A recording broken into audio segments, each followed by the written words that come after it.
Hey, what's going on, guys? I hope you guys are doing well. I hope you guys can see me and hear me okay.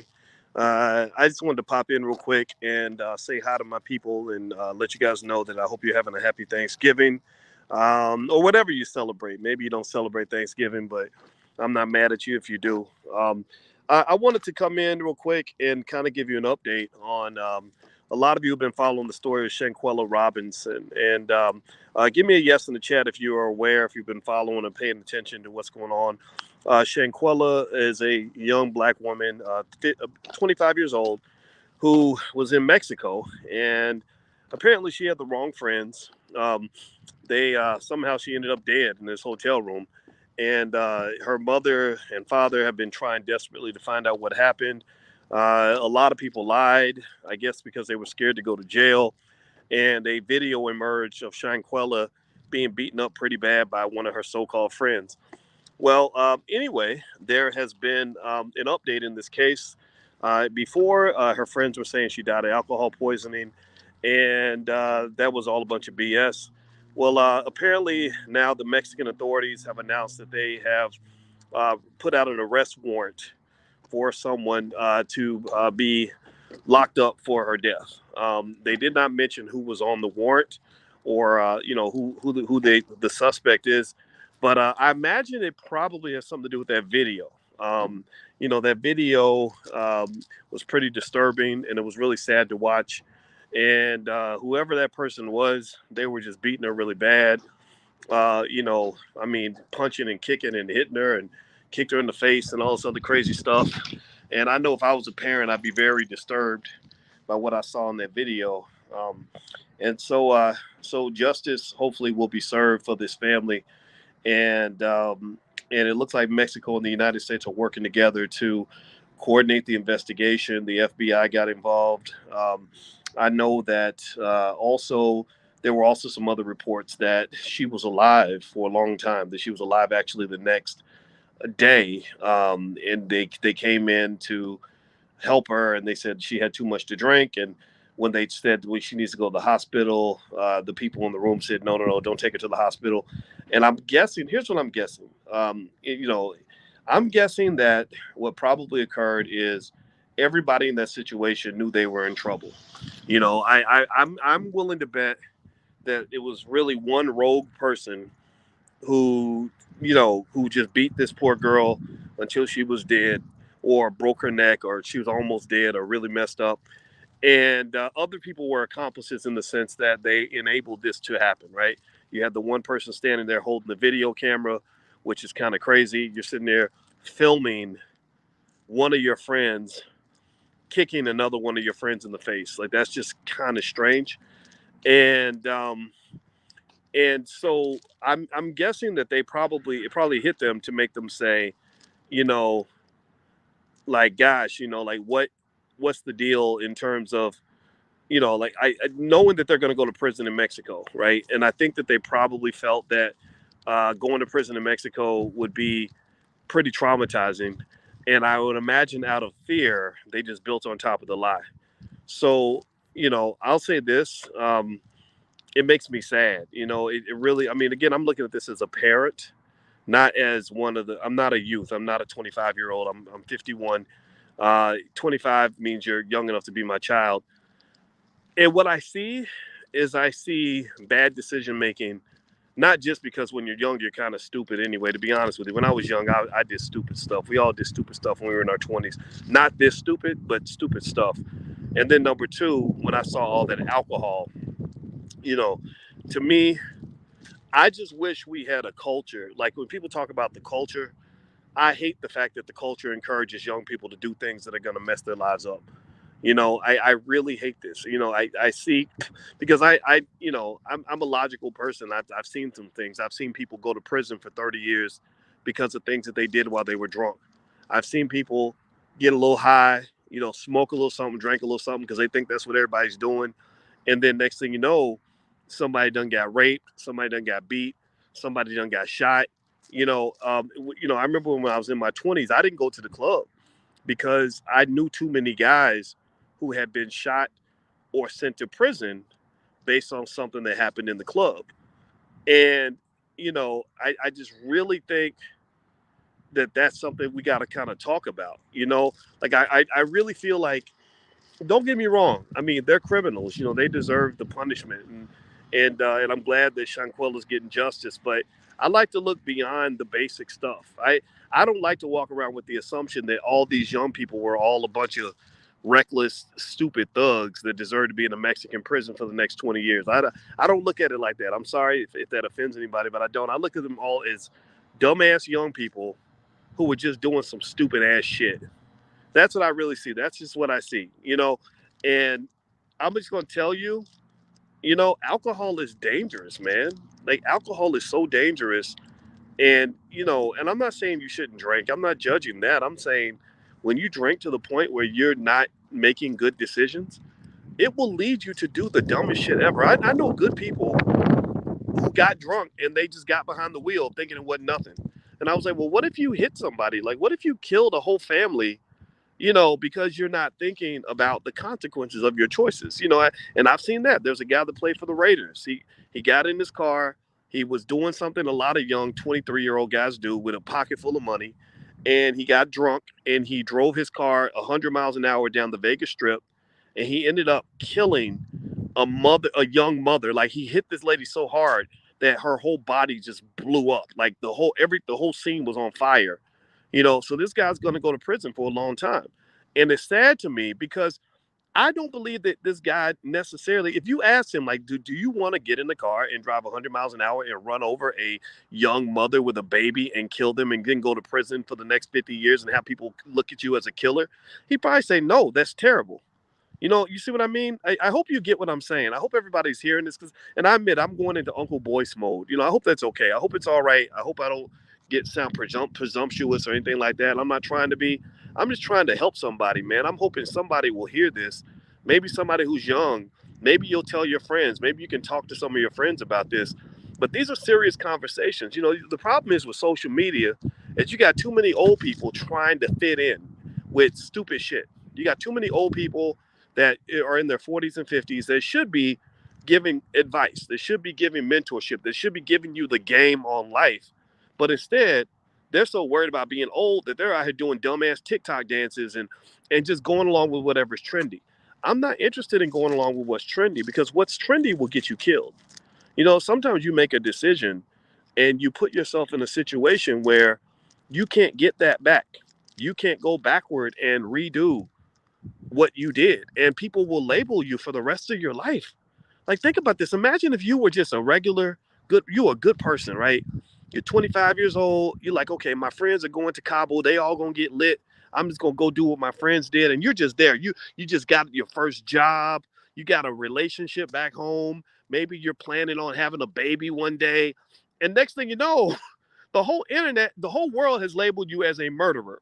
Like, you were an accomplice in the death of somebody that was your friend before the trip even took place. And you got to live with that. Like, that's not going to go away. Like 20 years from now, they're going to be like, oh yeah, you were part of the mob that murdered Shanquella Robinson. Oh, you're a bad person. And you 50 years old and you trying to move past it. People are still judging you based on that. You know, and it's something I remember noticing even back when Tupac was alive. I knew Tupac was going to die. I knew this. I watched Tupac's life when he was alive, when he was actually breathing. He was the same age as me. Tupac and Ice Cube. I've met Ice Cube. Ice Cube is a friend of mine. Ice Cube's birthday is right near my birthday. We're about the same age. Tupac's birthday is close to my birthday too. I think he's a Gemini like me. So I followed Tupac and Ice Cube because I was young and I was paying attention to what was trendy. But I remember noticing back then and saying to my friends, I said, I think this dude's gonna be dead. He ain't gonna live that long. Like, this shit going on. What I saw him getting caught up in the culture. Like you think that it makes sense because it's popular and because maybe you're making money from it, or maybe people are just cheering you on, and they cheer you on until you're in a casket. Then they move on from, past your dead body. They move on from your memory. Like, so they cheer you on, and then when you're dead, they just move on. Or when you get locked up and go to prison for 20 years, they move on. They act like you're just dead, like you're gone, like you don't exist anymore. So, I tell you what, 25, I agree. When you're 25, you're not a child, but in my mind, you kind of still are. They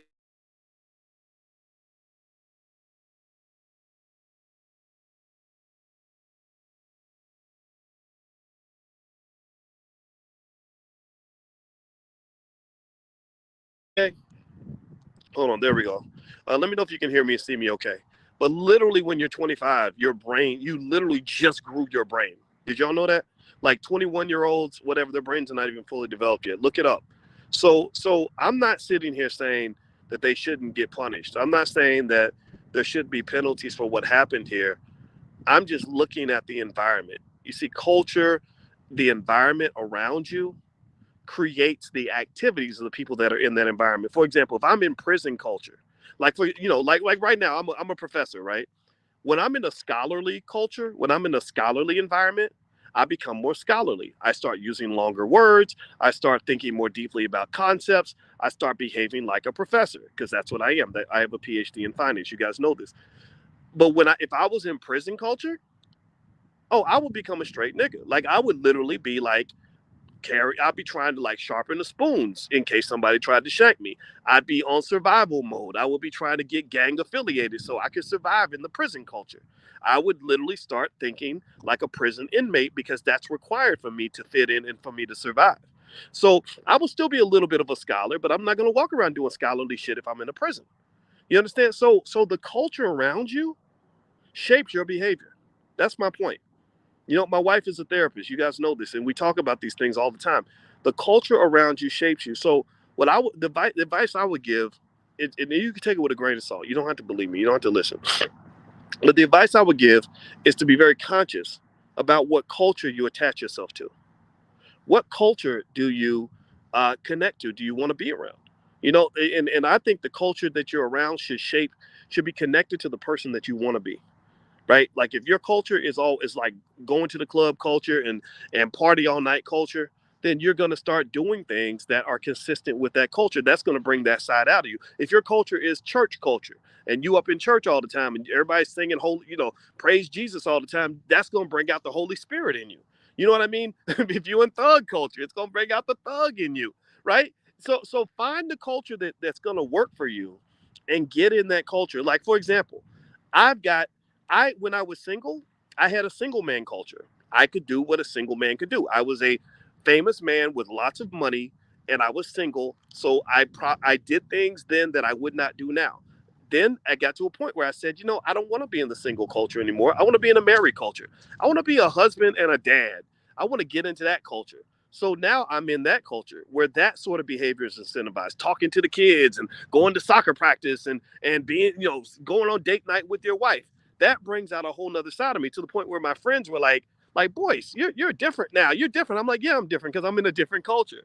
I consciously made the decision to put myself in a different space. So let's go back to the Shanquella Robinson thing, which, by the way, in case you just got in, hit the thumbs up button if you haven't done it yet. If you could please hit the thumbs up button and also subscribe to the channel if this is of interest to you, and hit the notification bell. That's really important. The notification bell means you'll be notified when we jump in and talk about stuff. And my website is boycewatkins.com. So if you want to know more about stuff we have going on, you can feel free to go to my website. But basically what I would say with Shanquella, in case you didn't know, in case you just came in, they're going to actually arrest somebody. They actually issued an arrest warrant, which I think is obviously, that's to be expected. I kind of thought at some point that they would. And what's fascinating is that, or interesting, is that it was the Mexican authorities that did this. It was in their jurisdiction.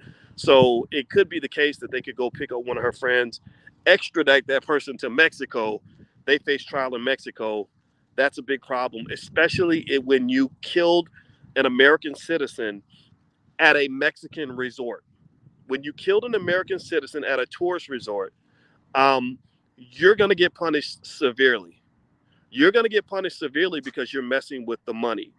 When tourists they do not spend money going to resorts where people are being killed. They do not spend money going to places where there is violence. So in places like Mexico, when an American gets killed, that case moves right to the top of the priority list. It ain't about black and white at that point. It's like, oh, you're an American and you got killed. Oh, we got to get to the bottom of this because we need our tourists to feel safe. So what's going to probably occur, which is very sad to me, is that whoever they locked up, whoever they decide to issue the warrant for, that person's going to get a pretty heavy penalty. And it's going to send a signal to say, look, you don't come killing Americans at our resorts. Because if you do that, you're going to be punished because you're messing with our money. So ultimately, that's the part that kind of makes me a little bit sad. I'm gonna guess that the reason that they all got together and lied about this is because they all had a logical fear of Mexican prisons. I also don't believe that this was like a premeditated thing. I don't think they said, let's go on vacation so we can kill our friend. I don't think that was part of the plan. Alcohol makes its own plans. That's the thing. Alcohol makes its own plan. So basically, when you go, this is one of the reasons I'm not preaching. I promise you, I'm not preaching, but I'm gonna preach. I'm gonna preach, but I'm really not preaching. I'm gonna preach, but I'm really not preaching. The reason I never drank alcohol was because at a very early age, and I had a lot of alcoholics in my family. I saw a lot of people make bad choices when it came to alcohol. The reason I chose to never drink was because I said when I'm making the critical decisions in my life that I have to make as a black man, where I'm trying to stay alive and not go to prison, I want to be in my right mind. I do not fucking want to wake up in a goddamn jail cell because I did some shit that I don't even remember doing because I'm trying to fit into the culture. And I'm not telling you on any level, I'm not judging you. If you drink, keep drinking. I'm not judging it at all. I just, the fact that you're listening hopefully means that you can at least hear what I'm saying. Even if you disagree, we can just agree to disagree. It's okay. I promise you, I'm not trying to be overly preachy, but I feel like I have to say this. You don't have to do the dumb shit that you see other people doing. There are people out here that are just stupid. There are people out here that are just, don't know who they are. People who don't know who they are, they just follow the crowd. And so, what I want to encourage you to do is don't let me tell you who you are. You decide who you are and you be that person and you commit to that. Because if you commit to who you are, then when you see somebody doing something stupid, you're going to be like, nah, I'm not doing that. That's not me. Like a young person she's not super young, but she's slightly over 30. Akila Honda, she's a young rapper, and I love Akila. I think she's so great. You got to check her music out. She's absolutely the best. But Akila, I like Akila. I like talking to her because she just knows who she is.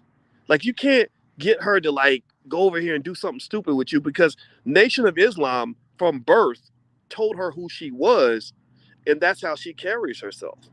She's like a rock, whereas a lot of people are not rocks, they're leaves. They blow whichever way the wind blows. They see a stupid TikTok dance come along and they do the TikTok dance because everybody else is doing it.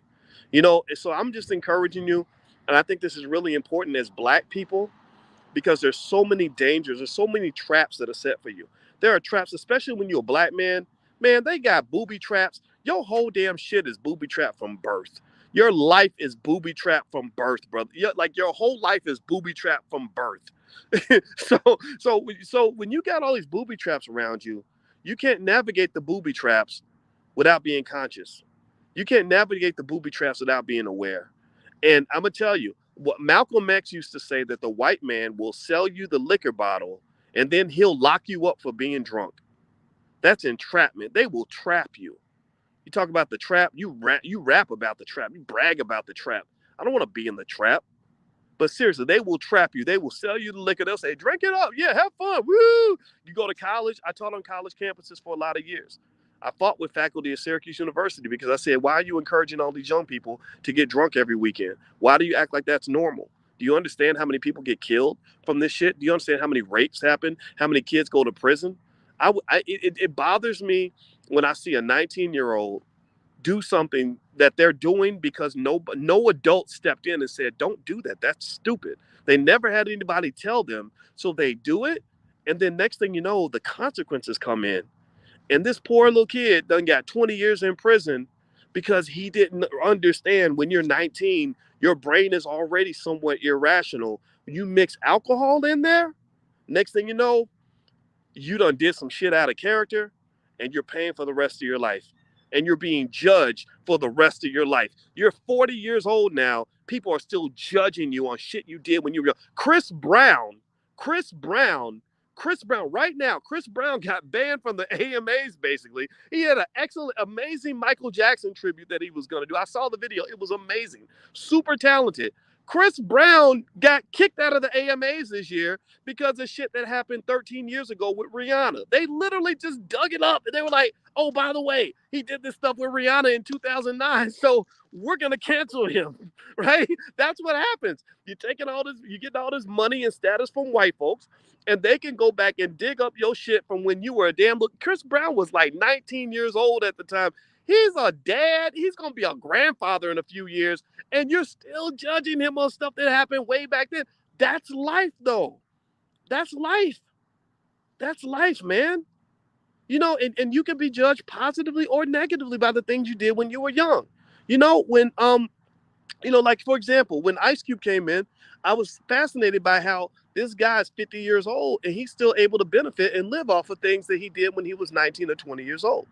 I think that's a good thing, but he's also going to be criticized for that. People are going to be like, well, you started this gangster shit. You said it yourself in a song. I started this gangster shit. Now look at what this gangster shit has done. Now look at this culture that you helped to create. This is the problem. You got some cleaning up to do, man. Same thing with my own life. I think about things I did when I was 20. I benefit from things I did when I was 20. I talk about finance now. I started studying finance when I was 19 years old. I benefit now from things I did when I was 19 or 20, but I also pay a price for things I did when I was 19 or 20. When I was 18, I had a baby, I had sex, and I got a girl pregnant. So I paid child support for 18 years. To this day, I have a child from choices I made when I was 18, 19 years old. So what I'm saying to you is like, never let anybody lull you to sleep when it comes to this game called life. Don't let anybody lull you to sleep and make you fall into the illusion that following the crowd is going to end well for you, or that the crowd is going to have your back when the consequences come home to roost. Never let anybody trick you into thinking that those people that are with you when you're doing stupid shit or dirt or bad situations are going to have your back when it all falls apart. They're not. They're not. You might do it as a group, but you're going to deal with the consequences by yourself.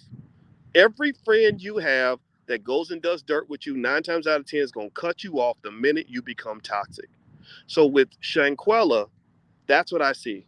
I see a group of friends who are now really kind of confused by the fact that they have pretty much been vilified by the entire earth for participating or being an accomplice or an enabler or a standby person while their friend got killed. So as far as the world goes, you just as guilty as the person who kicked her in the face, because you sitting there holding the damn phone talking about, Shanquella, you need to fight back.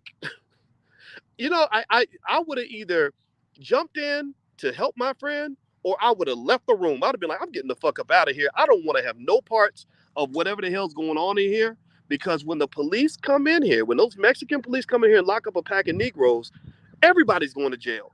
Everybody's getting prosecuted. So ultimately, you got to have that discernment, and you got to teach that to your kids. I don't know if we teach that to our kids. I think we just don't have real life conversations, and I like having real life conversations with you because I've seen some real life. There's got to be some benefit to being 51 years old. You get older, you get fat. I got to run. I ran 5 miles with my wife today just so I don't get fat. When you get older, you got to work out and do stuff just to stay in good shape. Because when you're young, it's easy. When you get older, you got to fight for that shit, right? So I'm like, okay, maybe one of the benefits of being 51 is that I can share some things with you that will help you to avoid a bad choice or a bad situation. And that's why I'm having this conversation today. I have no idea who's going to be offended by it. Honestly, I can't say that I care that much. It's just out there. And I wish Shanquella's family the best. I wish these young people the best. I hope they all learned a lesson. I believe that they did. And some of them are going to have consequences that are a little bit heavier than others.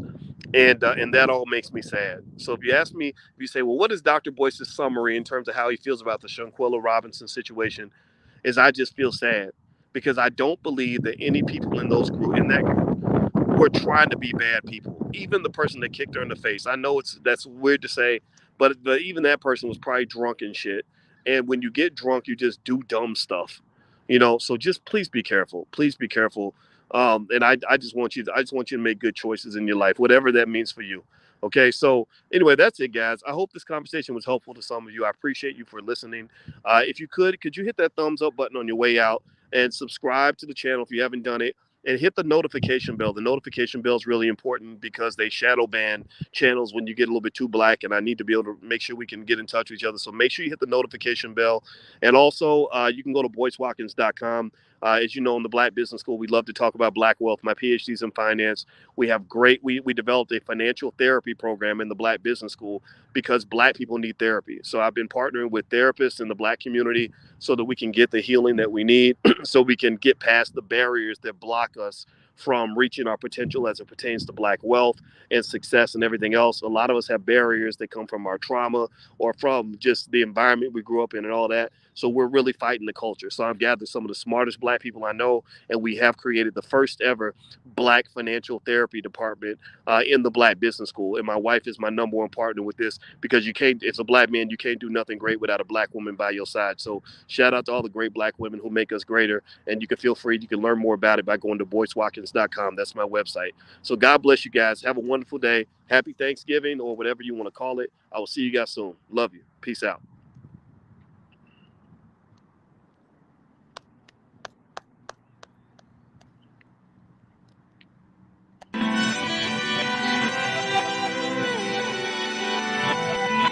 Here we are, clan the isms, cataclysm great. Our people out here struggling, trying to make it in this state. Everybody out here doing it, but we the ones who late. Now family, we the ones who gotta delegate. Get that money in the power, never be fake. Stick to co-sign for 3. What did he say? Create jobs, support our own. Educate the same and buy back your home. Got 3 degrees, triple 10. 3 PhDs, now we on the CNN.